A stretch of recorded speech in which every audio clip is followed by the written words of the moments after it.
Tornando com frente a frente, nós estamos conversando com o historiador Fabiano Lopes de Paula. Como nos disse no início, parente do grande historiador montesclarense, Hermes de Paula.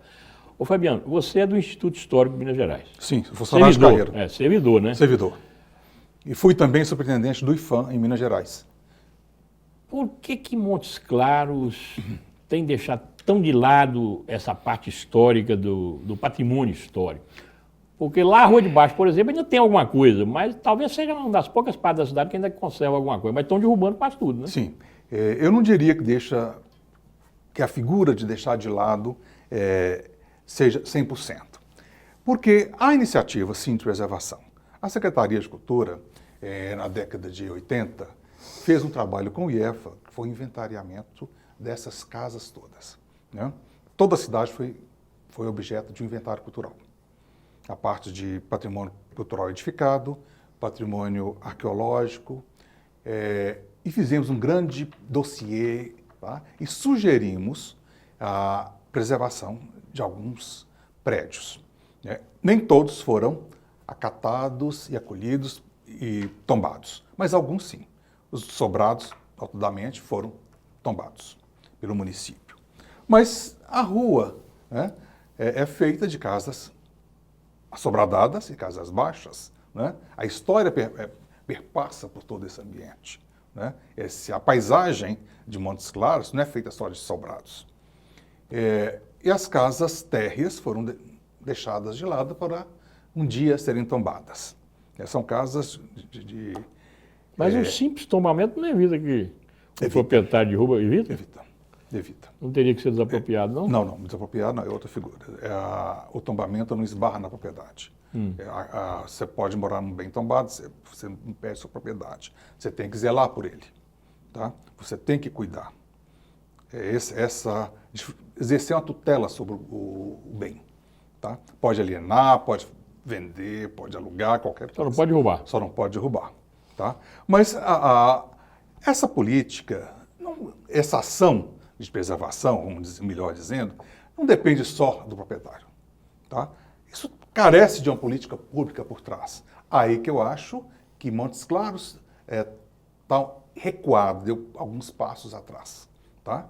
Que de 84 até 2016, não temos mais tombamentos, não temos mais uma política eficaz de preservação do seu casario, da sua... Quer dizer que os últimos tombamentos são de 84?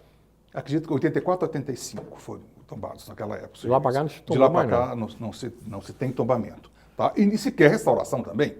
Mas isso, o proprietário, sim, ele detém a propriedade do imóvel, muitas vezes é um bem único de família, tá? Agora, se não houver uma política que o motive a preservar, ele vai precisar daquele imóvel. Ele vai, devido à pressão, ainda mais agora que aquela área está se tornando, ainda devagar, um lugar comercial, em razão da construção do mercado, né? E as pessoas mais antigas já não estão morando lá, a área está mudando de vocação. A tendência é modificar, é derrubar as casas antigas, mas não depende unicamente do proprietário. Depende da comunidade ali, depende muito, mas muito mesmo do poder público, né?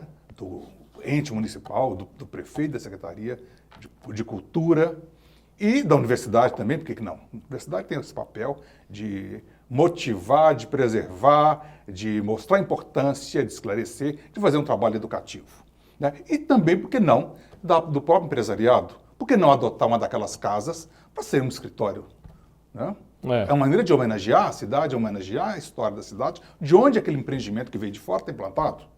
Eu acho que seria uma boa alternativa, porque traz recursos, traz benefício e traz incentivo. Mas para isso precisa adquirir os bens ou essas casas do proprietário. O proprietário, por si só, é muito difícil, a gente vê isso, não é só em Montes Claros, várias regiões, né, do país inteiro.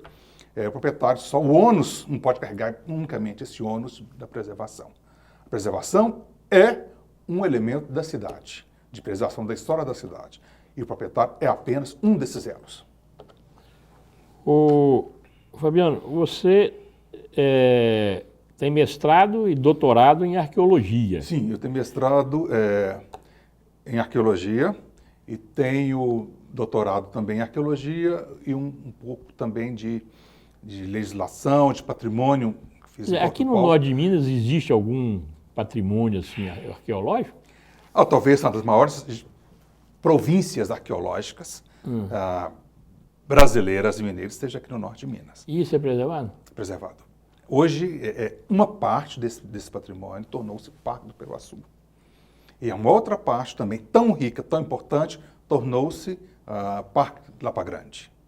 Tá? Montes Claros tem sítios arqueológicos importantíssimos, com belas pinturas rupestres.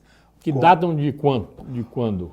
Olha, tem uma datação bem recuada de 7.000 anos. Eu acho que as pesquisas mais recentes conseguiram recuar esse período. A de Januário deu até um horizonte de 12.000 anos atrás. Tá? Mas lá, felizmente, afortunadamente, tornou-se um parque. Tá? Da sua preservação. A visita é orientada e é guiada e controlada. Aqui também pretende-se isso com a Lapa Grande. Mas não é só Lapa Grande. Montes Claros tem muitos outros sítios. Você citaria quais, por exemplo? Além da Lapa Grande e do Piruaçu? Do Peruaçu, olha, em Montes Claros ou na região? Na região. A Jequitaí tem um acervo muito importante. Grão-Mogol, Itacarambi, Itacambira, além de ser um núcleo histórico, talvez um dos mais importantes, um dos pioneiros do norte de Minas, nessa história da conquista do sertão, da conquista do espaço, Itacambira, juntamente com Grão-Mogol. Grão-Mogol está em processo de tombamento, deve sair nos próximos meses, esse ano ainda, o tombamento do núcleo histórico de Grão-Mogol. Já veio tarde, que isso vem sendo pedido ao IEF há mais de 30 anos, mas como a equipe é muito pequena, né, mas pelo menos está saindo depois Eu de acho que 30 o próprio governo dá muito pouco valor ao Instituto Histórico, né? Ou você acha que não? Os recursos são limitados, a equipe é limitada. Na verdade, os técnicos são grandes paladinos, né? Estão lá porque gostam. São né? heróis. Heróis, vamos assim dizer. Gostam e lutam por aquilo. Com baixos salários, com uma equipe reduzida, com até uma logística, né, muito aquém da necessidade.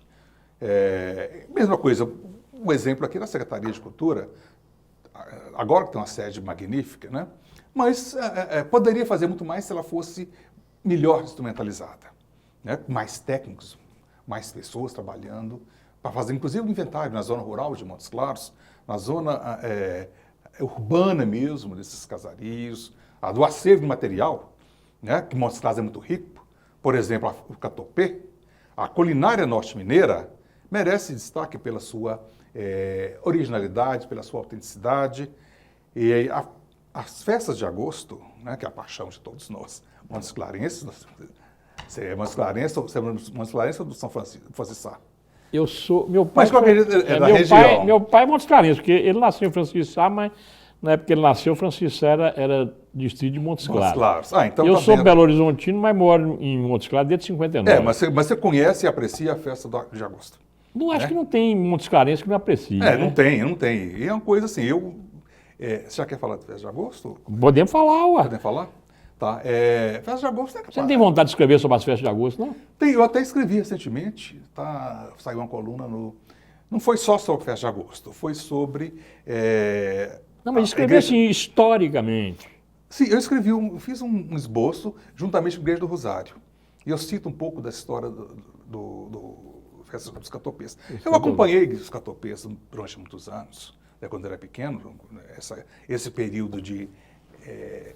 Não é, Fabiano, é porque nós vamos para o nosso intervalo comercial e logo que nós voltarmos, nós vamos continuar conversando sobre as festas de agosto. Tá. Tá ok? Que eu acho que faz parte do turismo, inclusive, de Montes Claros, que é mal explorado. Sim. Nós conversamos sobre isso no próximo bloco. Tá.